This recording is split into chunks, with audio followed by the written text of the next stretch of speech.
Good morning to all of you. हमारे channel में एक बार फिर आप सभी लोगों का स्वागत है। आज हम लोग डॉक्टर मनोहर रे बुक का अध्याय वास्तविक संख्या का दूसरा एक्सरसाइज पहले यानी कि 1B स्टार्ट करने जा रहे हैं।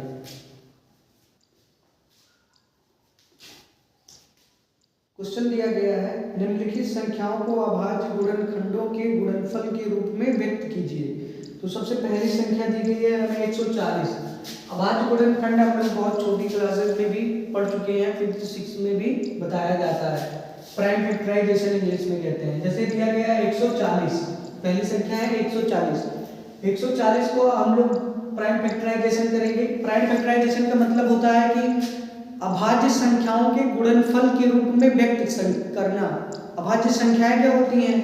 वह संख्याएं जो केवल 1 के टेबल में आए और खुद के टेबल में आए और किसी के टेबल में ना आए, ठीक, उनको बोला जाएगा अभाज्य संख्याएं। तो उन्हीं के गुणनफल के रूप में लिखा जाएगा। जैसे सबसे छोटी अभाज्य संख्या क्या होती है? 2 एक ऐसी अभाज्य संख्या होती है जो सम भी होती है और सबसे छोटी भी होती है। 140 को जो हम इस तरीके से करेंगे डिवीजन मेथड से, 2 से करेंगे 2 7 दूनी 14, 2 शून्य शून्य, फिर 2 से इसको करेंगे 35 बार जाएगा, 5 से फिर इसमें देंगे भाग 7 बार जाएगा, 5 7 35, फिर 7 एकम 7 हो जाएगा। तो 140 को हम क्या लिख सकते हैं? 2 गुणे 2 गुणे 5 गुणे 7। क्योंकि 2 का गुणा 2 बार हुआ तो 2 का स्क्वायर लिख सकते हैं। 5 और 7 अकेले अकेले, तो ऐसे गुणनफल के रूप में लिख सकते हैं उसको। इसी तरीके का आप दूसरे वाले को भी कर सकते हैं, इस तरीके से करके फिर ऐसे कर लीजिए। तीसरे वाले को भी इसी तरीके का कर सकते हैं। चौथा वाला जो दिया गया उसको भी इसी तरीके से कर सकते हैं। जब भी दिक्कत होगी इस तरीके का पहले बना लीजिएगा और उसके बाद इस फॉर्म में कन्वर्ट कर लीजिएगा उसको। इसको भी इसी तरीके से कर सकते हैं, ये भी उसी तरीके का है।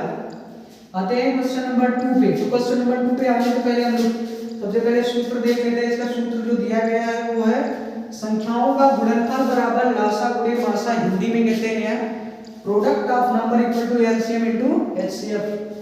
पहली संख्या गुणे दूसरी संख्या भी लिखा जा सकता है इसकी जगह पर, ठीक। नंबर का पहला क्वेश्चन दिया गया है, कर रहे हैं कि पूर्णांकों के निम्नलिखित युग्म में एचसीएफ और एलसीएम ज्ञात कीजिए तथा इसकी जांच कीजिए कि दो संख्याओं का गुणनफल एचसीएफ गुणे एलसीएम है। पहला क्वेश्चन दिया है 26 और 91। 26 को लिख सकते हैं 2 गुणे 13, 91 को लिख सकते हैं 7 गुणे 13। देखेंगे दोनों में कॉमन क्या आ रहा है? जो दोनों में कॉमन आ रहा होगा वो एचसीएफ है, उसको हम लोग हिंदी में कहते हैं मासा। एचसीएफ कितना हो जाएगा? 13, दोनों में दिया गया तो 13 हो जाएगा। वैसे एक भी सबके साथ गुणा में रहता है, लेकिन एक को हम लोग लेते नहीं है जनरली। और एलसीएम में क्या किया जाएगा? एलसीएम जब निकालेंगे तो एलसीएम में पहले जो कॉमन रहेगा उसको लिख लिया जाएगा, फिर जो बच रहे जैसे में 13 ले लिया गया, दोनों में दिया गया था, इसमें 2 बच गया, इसमें 7 बच गया, उसको भी गुणा में लिख दिया गया। पूरे का गुणा करेंगे आएगा 182। अब देखिए चेकिंग करना है, हमको जांच करना है कि पहली संख्या और दूसरी संख्या का जो गुणनफल है वो एलसीएम और एचसीएफ के बराबर आ रहा है कि नहीं आ रहा है। तो उसके लिए क्या करते हैं हम लोग? पहली संख्या गुणे दूसरी संख्या लिखेंगे। तो पहली संख्या 26 हो गई, दूसरी हो गई 91, दोनों का गुणा किया जाएगा तो हमारे पास आएगा 2366। फिर एचसीएफ और एलसीएम का गुणा किया जाएगा, वो भी उतने आ रहा है 2366। हम यहाँ से कह सकते हैं कि पहली संख्या गुणे दूसरी संख्या बराबर एलसीएम गुणे एचसीएफ, या फिर हम ऐसे बोल सकते हैं कि संख्याओं का गुणनफल बराबर एचसीएफ इनटू एलसीएम या एलसीएम इनटू एचसीएफ। दूसरा क्वेश्चन भी एकदम सेम टाइप का दिया गया है।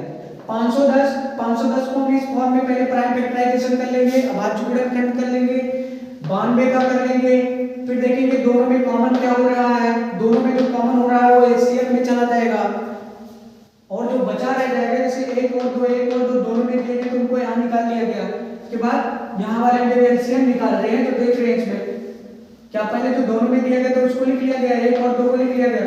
यहाँ वाले में 2 छूट गया तो उसको लिख लिया गया, यहाँ वाले में 3 छूट गया उसको लिख लिया गया, फिर इसमें 23 छूट गया उसको लिख लिया गया, इसमें 17 छूटा उसको लिख लिया गया, इसमें 5 एक और छूटा हुआ था वो भी लिख लिया गया। पूरे का गुणा करेंगे तो 23460 आ जाएगा। और एचसीएफ तो हमारा 2 आया ही है। अब हम फिर यहाँ पे चेक करेंगे संख्याओं का गुणनफल बराबर, तो तो संख्याएं ये हैं, इनका गुणा करेंगे इतना आएगा। एलसीएम गुणे एचसीएफ का भी गुणा करेंगे तो एलसीएम का गुणा और एचसीएफ जो दिया गया दोनों का गुणा करने पे कितना आएगा 46920। अब हम यहाँ से कह सकते हैं 46920 यहाँ भी आया है, यहाँ भी आया है। अब हम यहाँ से कह सकते हैं संख्याओं का गुणनफल बराबर एलसीएम गुणे एचसीएफ। इसी तरीके का सवाल नंबर 3 भी दिया गया है, देख लीजिए इसको।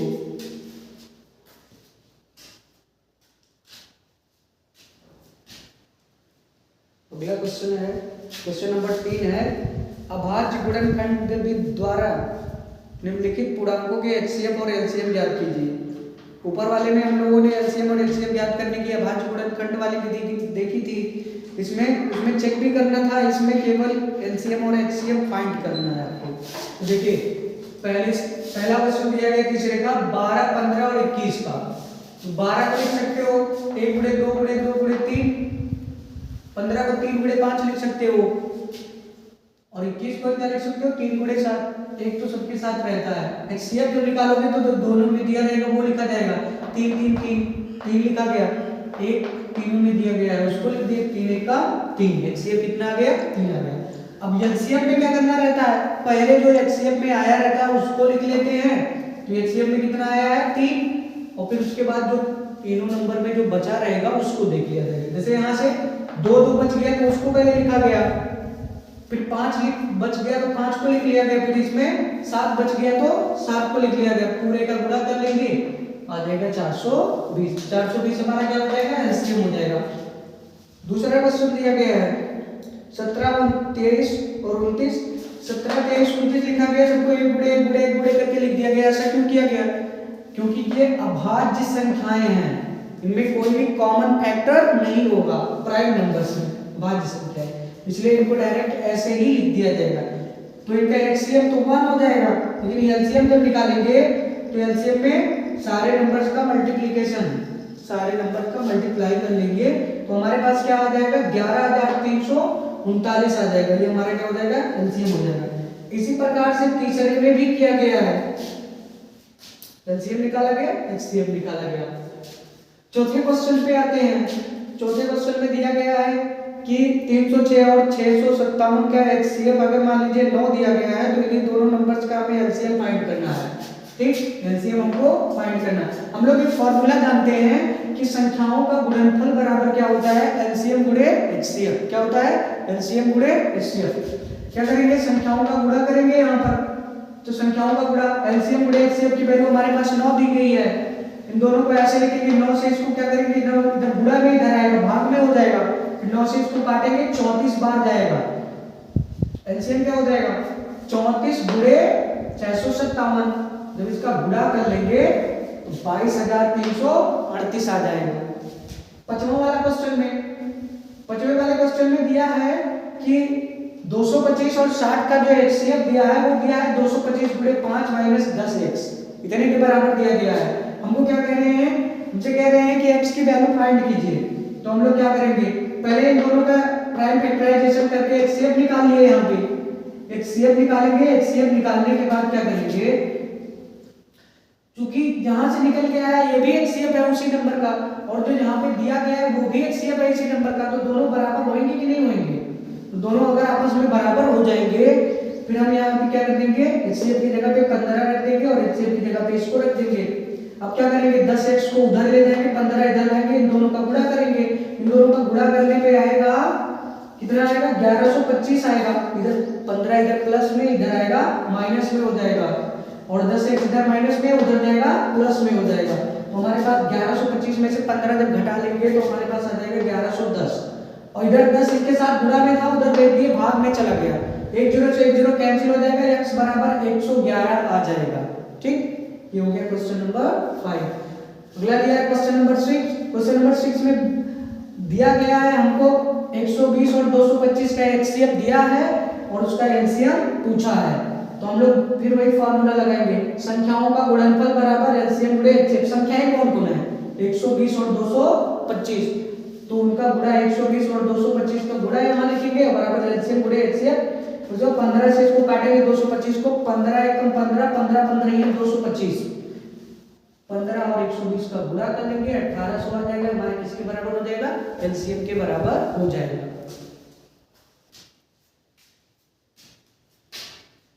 इसके बाद है क्वेश्चन नंबर 7। दिया गया है नीचे दी गई आकृति में x तथा y के मान ज्ञात कीजिए।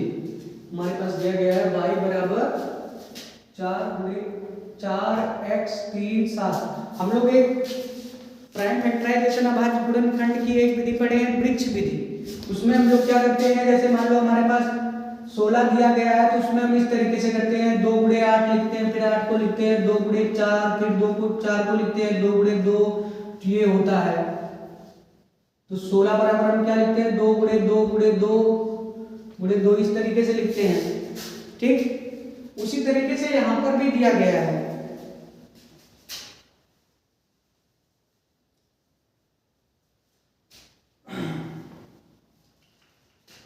तो x का मान जो हो जाएगा वो क्या हो जाएगा, 7 और 3 का गुणा हो जाएगा कि नहीं हो जाएगा, यानी कि x बराबर आ जाएगा 3 गुणे 7, 3 7 21, और x और 4 का गुणा करेंगे तो y का मान आ जाएगा, यानी कि 4 गुणे x बराबर हो जाएगा 4 गुणे 21, 21 चौकी कितना हो जाएगा, 84 हो जाएगा। हमें यहाँ से x और y की वैल्यू प्राप्त हो जाएगी। फिर से आते हैं क्वेश्चन नंबर 8 पे। क्वेश्चन नंबर 8 में दिया है 18 और 117 के एचसीएफ को इतने के रूप में दर्शाया गया है, तो m का मान ज्ञात कीजिए, साथ ही 18 और 117 का एलसीएम भी ज्ञात कीजिए।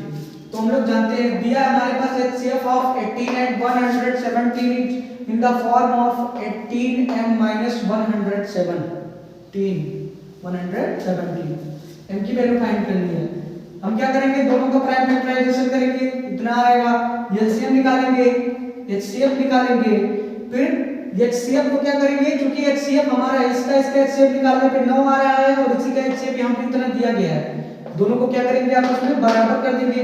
117 को पहले उस साइड में भेजेंगे तो इधर माइनस में उधर जाएगा, प्लस में हो जाएगा, फिर 18m बराबर हो जाएगा 9 + 117, जोड़ेंगे तो आएगा 126।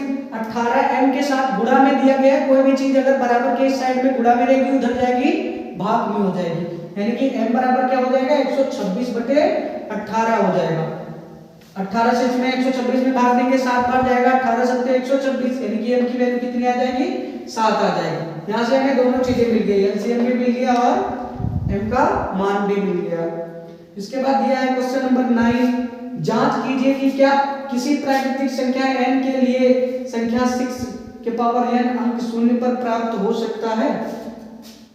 अब देखिए 6 के पावर n का पहले क्या करेंगे, हम अभाज्य गुणनखंड करेंगे। अभाज्य गुणनखंड करेंगे तो 6 को लिखेंगे 2 गुणे 3 होल पावर n हो गया।